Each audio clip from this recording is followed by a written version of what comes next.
He said, not today. What it do, ski? It's your boy Thor34, and today I'm here with my reaction video to Stargate SG-1. This one is season 1, episode 10. How's it going, everybody? So, I was actually really feeling like watching some Stargate today. Last episode was brief candle because the lives of the people that we met was rather brief. Again, we saw an episode where O'Neill was sort of the person to get the most affected. Let's see what goes down this time. So as always, if you enjoyed this one, then definitely be sure to smack that like button and subscribe if you haven't already. And again, guys, in case you're interested in getting the full Under All reactions and more, then definitely check out patreon.com/Phil34 in the description down below. With that being said, let's hop into this one, guys. Yeet. Dr. Jackson, I understand you've come up with some new theory about the Stargate. What you got, Daniel? Looks as if there were two different kinds of star gods. Demanded absolute obedience, utilized their technology to punish and control. As in the Goa'uld. And the culture There was a good version? Goa'ulds weren't the only aliens to visit Earth in the past. Well, We don't think the Goa'uld built the Stargate system. Being parasitic by nature, they just used it. But some of the good gods, who liked humans, might have used it too, could still be out there. any It indication? changes the game up. Yes, sir. Legend tells us that the god Thor was a friend to humans and Odin's protected son. them from the Ettins. There's another bunch of aliens out there who are hostile or superior firepower. We ought to look them up. They could become allies. I have seen the hammer sign before. It's a symbol of a world called Sumeria. Like the sound of that. So do I, Kyle. Alright, I'm gonna get some firepower now. All right, you. Explains various Earth cultures, religions, histories. He's like, yeah, I don't know if you guys give a shit. I'll just hold on to this. Being a man of culture myself. I thought when they're talking about Thor's hammer with the lightning and all that stuff, they're referring to like the gate.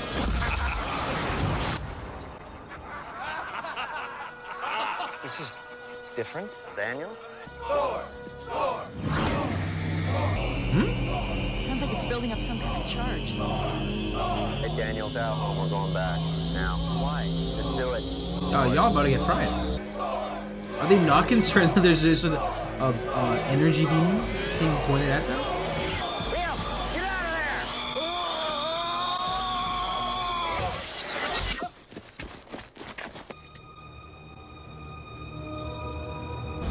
Definitely that was definitely an interesting start of the episode. You said Thor liked humans, that he used his weapon to protect them. Go back, we bring another SG team through, and we start a search. He's actually freaking out. It makes sense. If that was Thor's hammer and it was meant to destroy any of the glow that came through, it sensed Teal'c and they said, oh, sorry, bud. You're a little short, See ya. I'm Captain Samantha Carter. This is Daniel Jackson. My name is Gerwin. I heard there were two Ettins in your company. Ettins. Goa'ulds? You think that Teal'c and Jack are Goa'ulds? Tricked them here to be rid of them. No! No, they're friends, and if they're alive, we need to find them. There's Midgard is the ancient home. Thor brought our people here and made this to keep us safe. Do you know how this works? Oh, James Earl Jones? Are they dead? Our gods are great and powerful warriors, but they are just and true to their word. So they may be alive? Only one. We call her Kendra.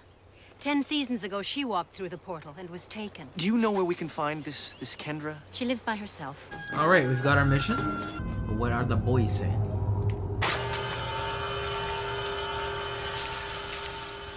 Is Junior okay? Yes, but the beam caused the Goa'uld. I carry great pain. Whoa. Good evening. Hello. I am Thor, Supreme Commander of the Asgard Fleet. The High Council of Asgard has designated Sumeria a safe world for developing sentient species. Goa'uld system lords were so informed. They're not Goa'ulds. He carries one around in him, but he doesn't have much choice in the matter. I'm Colonel Jack O'Neill from Earth. You've spent some time there in our For past. crimes against the living host, sentence is death. We came here to see you. Hologram? Yeah. This is your prison. Goa'uld trap? So it would seem. The Goa'uld I carry will be destroyed. By a hammer. You must leave without me. Stay, I will remain safe. Just relax, Teal'c. I'm not going anywhere. Whoa. Moonlight flow. This Oh my is gosh, Carter. it's Melisandre. Hail. What did you just do to that boy? He had a broken wrist. I healed it. Then why did he run away? Because of this. It is the mark of what I used to be. When a Goa'uld takes over a human host, it's permanent. Thor's hammer drove it from my body and restored me to my true self. Oh, true. I guess that's what we're going to be doing with Teal. You mean the parasite that was inside of you? He's gone. My wife, Sharae, is now as you once were. If what you're saying is true... It is true. And true, yeah, the long Help us game. to find our friends. Ouch. These bodies did not die of natural causes. They were killed. Good to see Teal'c and Jack spending some quality time together. And what? What the hell is that? I see, once a Jaffa carries a larva, it acts as his immune system. I know all I want to know of Jaffa. She's not having it. If the hammer drives the Goa'uld from him and he dies, so it is his penance. Teal'c was in the service of Apophis, but he saved our lives and he helped us escape. He is one of us. Blasphemy! Did I ask your counsel? They want me to help you. They say you speak the truth. I will take you. But first I must consult the runes. Do what you gotta do. It was so random when she started yelling. I'm like, wait, what? Take a shot of that lamp with your staff leather. It will not function. Yeah, that's what he said would happen as long as we're in here. This race may have considered projectile weapons too primitive to be concerned about. The message said only the host could leave this place alive. Perhaps this could be of some benefit to the boy who was your friend. Scar. Yeah, I thought of that. Perhaps if they could be brought here, the Goa'uld who took them as hosts could be purged. What is it, O'Neill? Nothing. Never mind. Uh-oh. Here we go. Jaffa. I am Unas. The first one. Do not exist. Kill the human. That's so awesome. And we will feast together. I no longer serve the Goa'uld. We shall see. Just stay put right there. Weapons are of no use here. Holy shit, we're seeing Jack just go in. Well, there goes Vader. The first one. He's dead. Well, that's fine by me. Come on.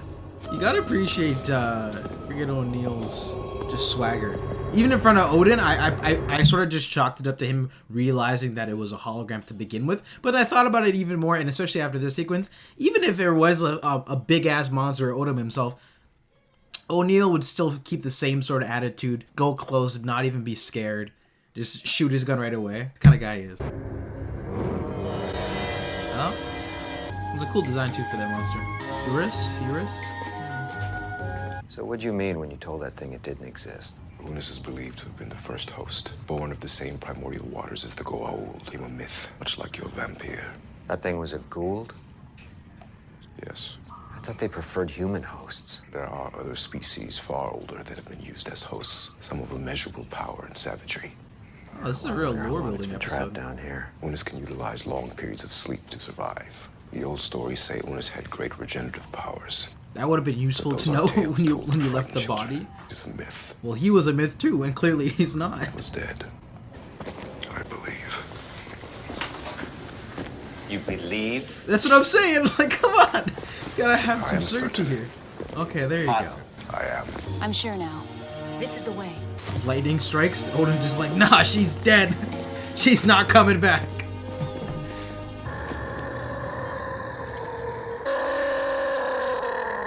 It appears that Bowser is Okay. come back to life. That's no myth. Now, either she's lost and doesn't want to admit I it, don't or think that she would mislead us. what she suffered on her world and while being a Goa'uld will translate anywhere as incredible abuse. Part of her wants to face it all again, and another part clearly doesn't, and it looks like the part that doesn't is winning. They would not risk hunger just to get her back a day sooner. Daniel, somehow help bring Sharae back to you. It doesn't make it true, and it certainly doesn't make her reliable.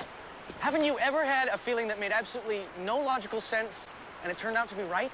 This way! He said, not today, Sab. Sorry. I'm not hearing your shit. Your weapons cannot kill me. I know the secrets of the labyrinth. I could help you escape. Map would be nice. Oh, let's go, boys. Now we just need Teal'c dual wielding the pistols, and then I'll have a new screensaver on my phone. Something else in there. Alive. What? I don't know. Look, you don't have to go any further if you don't want to. Oh, wind's picking up. This is it. We're out of here. Let's go.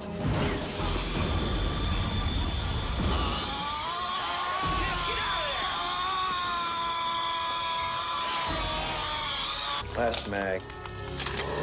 Hell. Why not? You can save yourself. Why do you stay with a slave? We were few, but we rule millions. We fed upon the weak to keep ourselves strong, killing and devouring you both. Oh shit, let's go.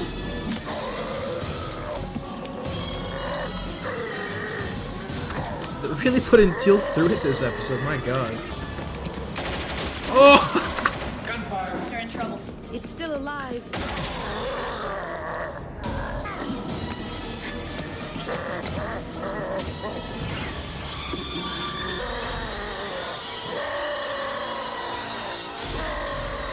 That boy sleep, oh my god. He just got lit up with like Without the 15... healing power of the Goa'uld, his body will no longer regenerate. The hammer works. Do you know what this means? Bring him back. It's the only way out of here, Daniel. But what this thing can do for Share and Skara? Teal'c's here now. And here I will remain, with those who took the ones you love. No. You're part of this family now. We're not leaving you behind. Survey says.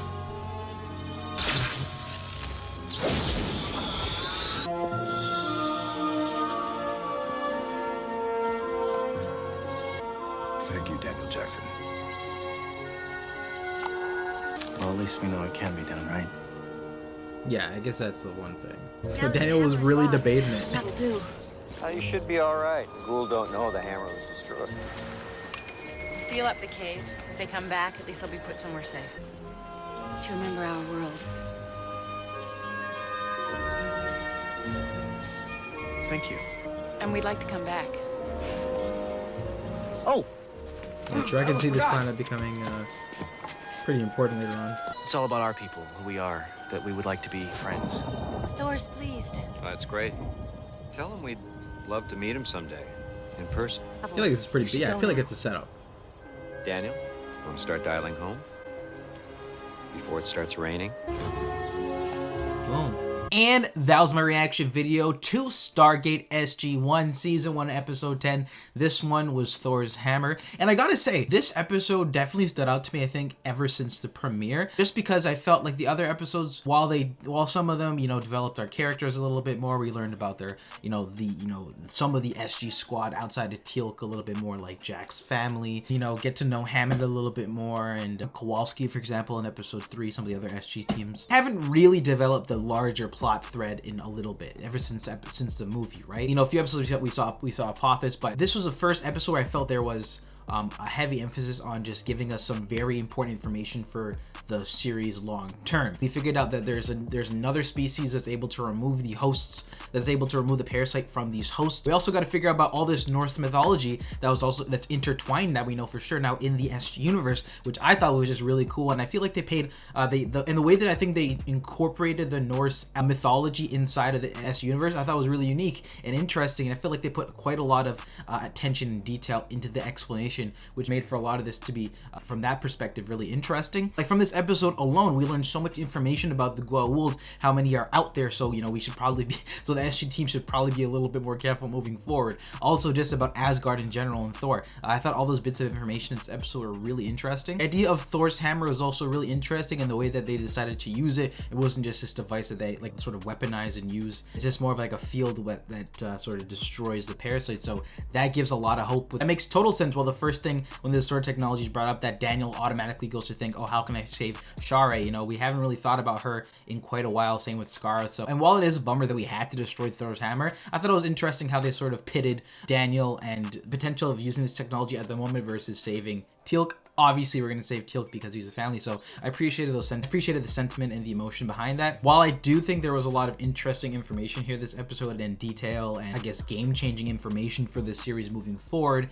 this episode as a whole, I feel like it was very concise. It was very to the point, point A to point B, very detailed information important to the series. But apart from that, I don't think it was necessarily the most exciting episode per se, but it was definitely concise, to the point, really good information, really important, pertinent information for the series and the larger story at play. Threw in a little bit of sentiment and emotion having the pair of O'Neill and Teal'c, which I actually enjoyed, but I wish they would put a little bit more, how would I say, like spice to this episode and a little bit more excitement to it. But I mean, might have put all that information onto that element versus making more of a like exciting, engaging episode. Because even some of the parts with them in the cave, it was fine. And the action sequences, like how many times can you really just shoot, kill this guy, he comes back, and you know, it gets a little bit repetitive. So that's probably one complaint I would have. That's probably just like a minor complaint for myself. But I thought Unas, the villain in this episode, it was a really cool idea how he was the original host before the human. I just thought that provided a little bit more information. I loved how Teal'c was sort of shook as he was explaining it. That was probably one of my favorite bits of, like, you know, back and forth this episode, where he was telling O'Neill, maybe he's real, maybe he's not, maybe he's dead. I thought that was a bit of fun there in the writing there. But I also thought James Earl Jones was an awesome cameo, seeing him in Stargate. Did not expect that at all. I saw the name of the title. I wish I didn't pick that up off the title, because that would have been so much more of like a reaction surprise just to hear James Earl Jones. I thought he had a pretty interesting backstory as well that sort of complemented the larger narrative that we're sort of throwing new additional information here. That was my reaction video to Stargate SG-1. Definitely thought this was a really informative episode that I did enjoy overall. Glad to see some really, you know, staple episodes in the series, like this one, for example. So I'm looking forward to more of them. But I mean, I definitely think it could, I think from an enjoyment standpoint, I definitely think it could have been a little bit better. But I mean, still, I just say that off my first view, but definitely I could see myself coming back to this after, you know, I've seen a bunch of episodes and seasons, and be like, oh wow, this was a pretty big episode. Definitely enjoy that one, guys. But what you think about this one, I'd love to hear your thoughts in the comment section down below. Also, cool that we got this new with regards to just the culture and trying to learn more about the other cultures in, you know, through these Stargates. It's cool to see that Earth is trying to spread their culture as well. So I thought that was a pretty cool thing to throw in this episode. This seems like a kind of planet where they would want to come back to again with the idea of Thor's hammer. And we do know that, you know, Asgardians or whatever it is and Thor are out there. So and they seem to be pretty powerful too. So it's going to be interesting to see how they come back into some capacity, if so. With that being said, guys, that was Stargate SG-1. I'll see you all next time. Love ya. Peace.